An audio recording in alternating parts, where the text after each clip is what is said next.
bersama-sama juga menginap dan tinggal di pesantren besar. Sekali lagi mohon maaf kalau ada kekurangan. Terima kasih sekali lagi atas kehadirannya. Wassalamualaikum warahmatullahi wabarakatuh. Waalaikumsalam warahmatullahi wabarakatuh. Terima kasih sama-sama kita ucapkan kepada Tuan Guru Syekh Masih Kebalen atas berikan kepada mereka.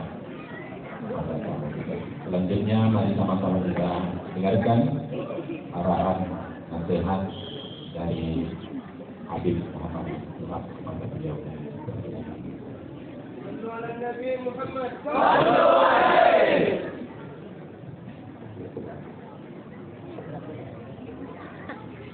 Assalamualaikum warahmatullahi wabarakatuh. Waalaikumsalam warahmatullahi wabarakatuh.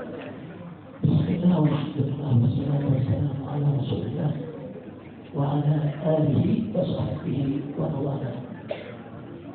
Terima kasih. Jazakumullahu khairan jazaa. Satu kebahagiaan bagi kami pada malam hari ini kami bisa hadir bersilaturahim dengan guru kita semua, orang tua kita semua, yaitu Syekhul Walid Buya Ismail Rajan Allah Ta'ala wa ra'ah. Semoga Allah bituli hayatih wa nafa'ana bi ulumih. Amin. Amin. Malam hari ini saya datang tidak sendiri. Di samping kiri saya adalah Kiai Haji Ahmad Sobri Lubis. Beliau adalah Ketua Umum Dewan Pimpinan Pusat Front Pembela Islam. Kemudian di sebelahnya lagi adalah Habib Hussein bin Zaid Al-Attas. Beliau adalah Imam FPI Provinsi DKI Jakarta. Dan setelah Buya Kiai Haji Ja'far Siddiq, beliau adalah Wakil Ketua Umum Dewan Pimpinan Pusat Front Pembela Islam. Masih ada beberapa lagi rombongan kami yang tidak kami sebutkan satu persatu, tapi mudah-mudahan silaturahim ini menjadi penyebab turunnya rahmat dan barakah. Amin. Dan singkat saja yang ingin saya ingatkan untuk diri saya dan segenap ikhwati al-ahibba'i rahimakumullah, dalam perjuangan penegakan Islam ini sekurang-kurangnya ada 3 perkara yang tidak boleh kita lupakan. Yang pertama adalah ikhlaskan niat hanya untuk mencari ridha Allah. Karena ikhlas ini satu keajaiban. Manakala seseorang itu sudah ikhlas, maka yang sulit menjadi mudah. Sesuatu yang mungkin pada awalnya kita pikir tidak mungkin, menjadi mungkin. Dan ikhlas itu adalah obat kejenuhan. Orang kadang-kadang dalam berjuang suka datang saat-saat jenuh, saat-saat lelah. Nah ini kalau dibiarkan bisa mengantarkan kepada keputusasaan.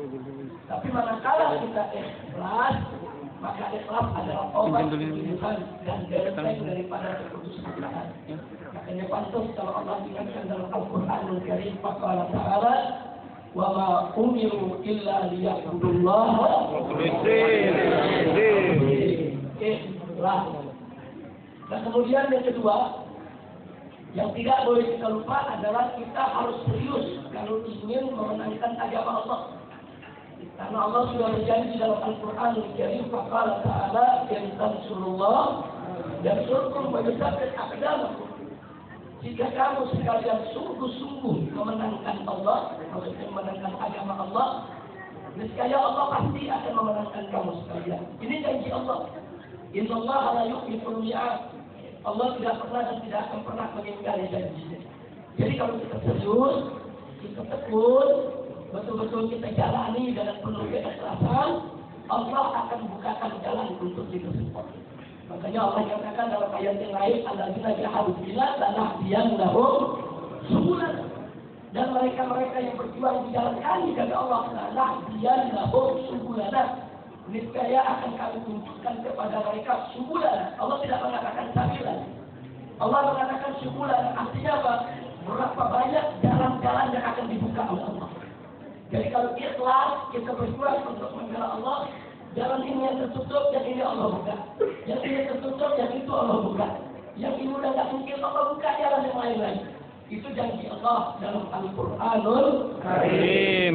Dan yang ketiga, yang tidak boleh kita lupakan adalah dalam perjuangan kita harus berjamaah, bersatu padu. Allah katakan dalam Al-Quran Al-Karim Ta'ala, wa'tasimu bihablillahi jami'an wa la tafarraqu. Berpegang teguhlah kamu sekalian kepada hablullah, kepada agama Allah, kepada tali Allah, kepada ketentuan Allah, kepada aturan Allah, kepada hukum Allah. Wa la tafarraqu, dan jangan sekali-kali kamu bercerai-berai. Nah, ini ada hal yang menarik. Kita tahu selama ini bahwa persatuan dan persaudaraan itu adalah sumber kekuatan. Tapi tolong dicatat, ternyata kalau kita cermati, kita pelajari, kita praktekkan di lapangan perjuangan, itu yang namanya persatuan dan persaudaraan bukan hanya sekedar sumber kekuatan, tapi ada yang lebih dahsyat lagi. Sebagaimana disabdakan oleh Nabi kita al-Qur'an Nabi sallallahu alaihi wasallam, "Alaikum bil jamaah fa inna yadallahi ma'al jamaah." Di mana Nabi mengatakan alaikum bil jamaah, wajib atas kamu sekalian untuk apa? Untuk berjamaah, berjuang bersama, bersaudara, bersatu, bahu membahu.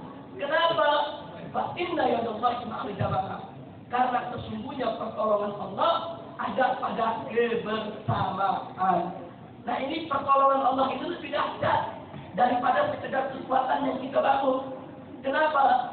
Sebab sekuat apapun tenaga kita, sekaya apapun harta kita, sebanyak apapun jumlah kita, sehebat apapun semangat juang kita, kalau tidak ada pertolongan dari Allah, semua akan sia-sia. Tapi sebaliknya, semiskin apapun harta kita, sedikit apapun jumlah kita, selemah apapun tenaga kita, saudara, manakala ada pertolongan Allah bersama kita, maka musuh yang sehebat apapun tidak akan pernah mampu untuk mengalahkan kita. Itu dahsyatnya pertolongan Allah.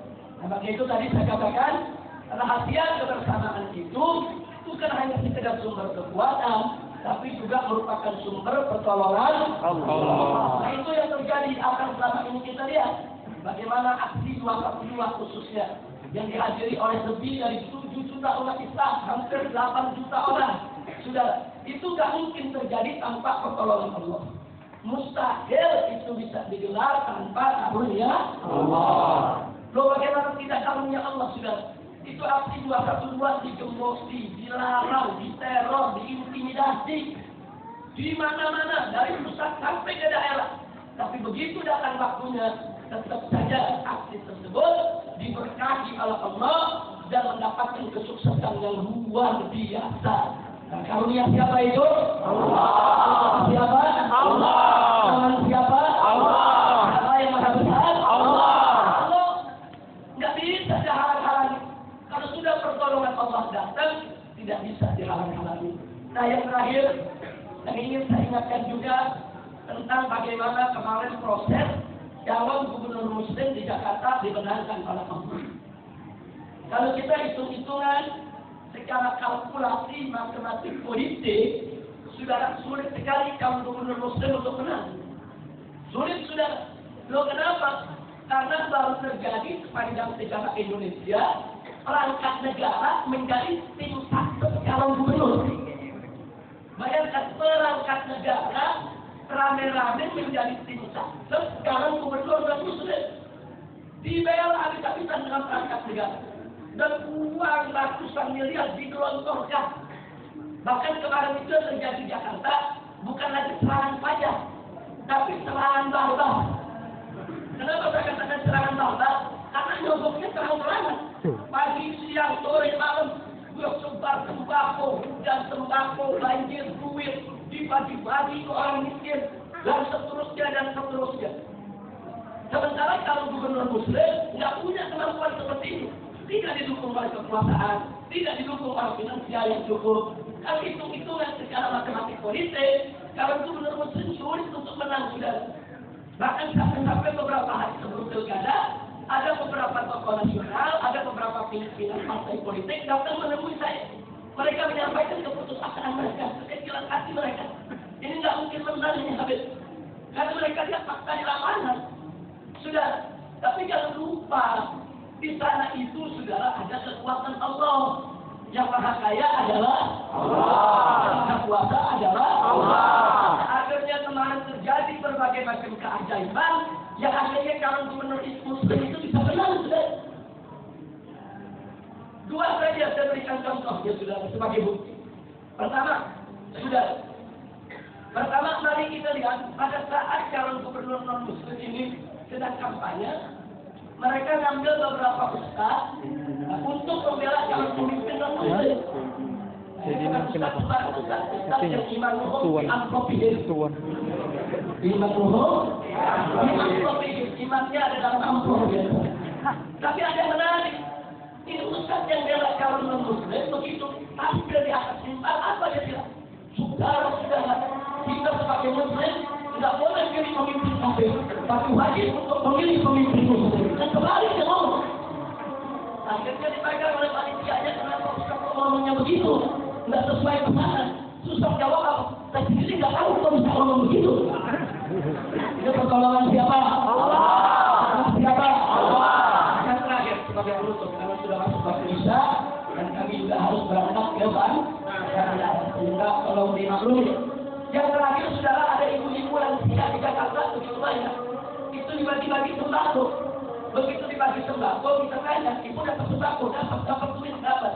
Terus ibu disuruh apa? Ya kami disuruh milih calon gubernur nomor 2. Oh gitu, terus ibu udah pilih nomor 2. Sudah. Nomor 2 yang mana bu? Itu yang pakai peci.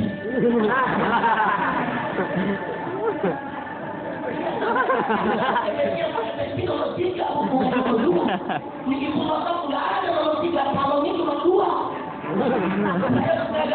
Ini ada yang nomor 1, yang nomor 2, betul yang nomor 2. Yang bukan mereka yang dapat suara yang Muslim.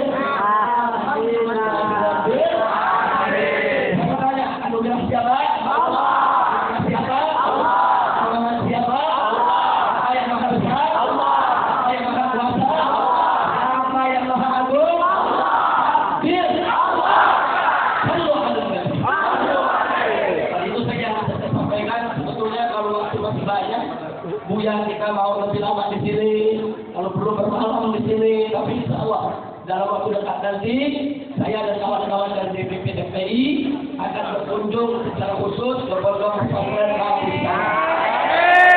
Pondok Darus Salam ini Allah jadikan ma'had dan soleh. Amin. Murah. Barakat. Mudah-mudahan dari Pondok Pesantren ini Allah buatkan al-kawajirus salihah. Yang baik, kepada Allah dan Rasulnya, berkorban apa saja untuk agamanya, di dunia wal kulli niyatin salihah wa hadratin Nabi Mustafa sallallahu alaihi wasallam. Al-Fatihah.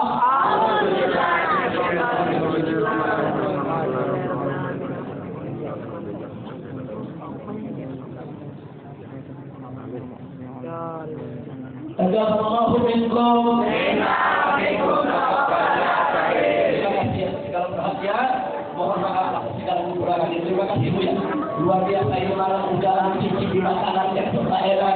Melihat tempatnya juga bagus. Terima kasih. Jazakallahu khair. Wallahul muwaffiq ila aqwamit thoriq. Wassalamualaikum warahmatullahi wabarakatuh. Waalaikumsalam warahmatullahi wabarakatuh. Takbir. Allahu Akbar.